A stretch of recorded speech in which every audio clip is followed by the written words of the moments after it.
नमस्कार, मैं हूं आंचल सिंह और आप देख रहे हैं NMF न्यूज। उद्धव सरकार में मंत्री रहे नवाब मलिक को महाराष्ट्र के मुख्यमंत्री एकनाथ शिंदे ने एक बार फिर से जमकर लताड़ा है और अपने बयान पर कायम रहते हुए शरद पवार के नेता को देशद्रोही बता दिया है। जी हां, महाराष्ट्र के सीएम एकनाथ शिंदे सदन में जमकर बरसे थे और महाराष्ट्र विधानसभा में उन्होंने शरद पवार के नेता नवाब मलिक को देशद्रोही बता दिया था, जिसके बाद उनके इस बयान पर खूब हंगामा मचा। लेकिन वो अपने बयान पर अभी भी कायम है और फिर से उन्होंने इस बारे में एक तगड़ा बयान दे दिया है, जिसके बाद एक नया हंगामा मच गया है। दरअसल एकनाथ शिंदे ने एक बार फिर से कहा है कि यदि किसी देशद्रोही व्यक्ति को देशद्रोही कहना अपराध है तो ये अपराध मैं 50 बार करूंगा।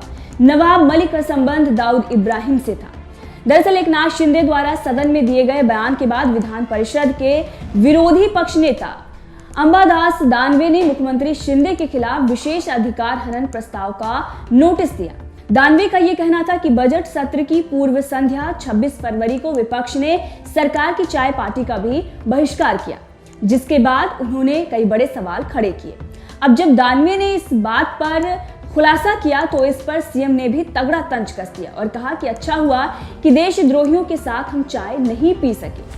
अब जब उन्होंने इस पर इस तरीके से बयान दिया तो उसके बाद कई बड़े सवाल खड़े होने लगे। एकनाथ शिंदे के बयान के खिलाफ विरोधी पक्ष नेता दानवे ने सदन में विशेष अधिकार हनन प्रस्ताव भी लाया और विपक्षी नेताओं ने शिंदे के खिलाफ आवाज उठाई और कहा कि शिंदे अपनी सहूलियत के हिसाब से राजनीति कर रहे हैं, क्योंकि अब महाविकास अघाड़ी सरकार का गठन हो रहा था तब इन्होंने विधायकों को एक साथ लाने में मदद की थी और कैबिनेट में नवाब मलिक के साथ बैठे भी थे। अनिल परब ने भी इस मामले में बयान दिया है। अनिल परब, जो कि उद्धव ठाकरे के बेहद खास हैं, उन्होंने कहा कि जब शिंदे और एनसीपी के नेता एक ही कैबिनेट में थे तब उन्होंने क्यों नहीं देशद्रोहियों का विरोध किया। अब इस पर एकनाथ शिंदे ने जवाब दिया है। उनका कहना है कि उन्होंने विपक्ष के किसी भी नेता को देशद्रोही नहीं कहा, बल्कि नवाब मलिक को देशद्रोही कहा था। आपको बता दें कि सदन में एकनाथ शिंदे ने कहा था कि अंडरवर्ल्ड के साथ वित्तीय लेन देन के खुलासे के बाद भी महाविकास अघाड़ी सरकार ने मलिक को कैबिनेट मंत्री से नहीं हटाया। शिंदे ने उद्धव और पवार पर हमला बोलते हुए ये कहा था कि मैंने एमवीए शासन के दौरान उद्धव ठाकरे से ये कहा था कि मलिक को मंत्री पद से हटा दिया जाना चाहिए। जब संजय राठौड़ को हटाया जा सकता है तो मलिक को क्यों नहीं, लेकिन वो मलिक से इस्तीफा नहीं ले सके। इस सब के चलते हमने उन्हें छोड़ दिया और बीजेपी के साथ मिलकर सरकार बना ली। वहीं इस मामले में बात करते हुए महाराष्ट्र के उप मुख्यमंत्री देवेंद्र फडणवीस ने भी बयान दिया है। उन्होंने एकनाथ शिंदे के बारे में बयान देते हुए कहा कि मुख्यमंत्री एकनाथ शिंदे ने पूरा मामला सदन में रख दिया, ऐसे में अब विशेष अधिकार हनन प्रस्ताव का मामला बनता ही नहीं है। और महाराष्ट्र के सीएम एकनाथ शिंदे ने भी इस पर एक बार फिर से बयान दिया और कहा कि मैंने नवाब मलिक को देशद्रोही कहा था, जिनका आर्थिक संबंध देशद्रोही दाऊद इब्राहिम के साथ था।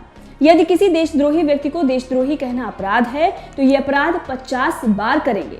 अब आपको यहाँ पर ये बता दें कि नवाब मलिक एनसीपी के नेता हैं और मनी लॉन्ड्रिंग केस में जेल में हैं। दाऊद से उनके रिश्ते के बारे में भी खुलासा हो चुका है, जिसका जिक्र एकनाथ शिंदे ने अपने बयानों में किया था। अब इसी को लेकर हंगामा महाराष्ट्र में मचा हुआ है और ये बताया गया कि अजीत पवार समेत कई एनसीपी के नेताओं को मुख्यमंत्री एकनाथ शिंदे ने देशद्रोही कह दिया। लेकिन अब इस पर एकनाथ शिंदे ने बताया कि उन्होंने नवाब मलिक को देशद्रोही कहा था।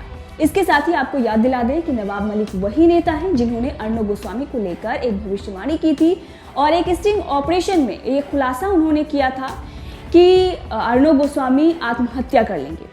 और जब महाविकास अघाड़ी सरकार थी तो अर्नब गोस्वामी के 1000 पत्रकारों पर एफआईआर कर दी गई थी। इसके साथ ही कई मुकदमे उनके ऊपर भी ठोक दिए गए थे और उन्हें जेल में भी डाला गया था। तब से ही नवाब मलिक और इसके साथ ही एनसीपी के कई बड़े नेता जो हैं वो बीजेपी और राइट विंगर्स के निशाने पर रहे हैं। उद्धव ठाकरे सरकार की भी उस वक्त खूब आलोचना हुई थी और अब नवाब मलिक जो हैं वो जेल में हैं और इसके साथ ही उनकी तबीयत भी खराब चल रही है। बहरहाल इस बयानबाजी के बीच आपका क्या कुछ कहना है, कमेंट करके जरूर बताइएगा।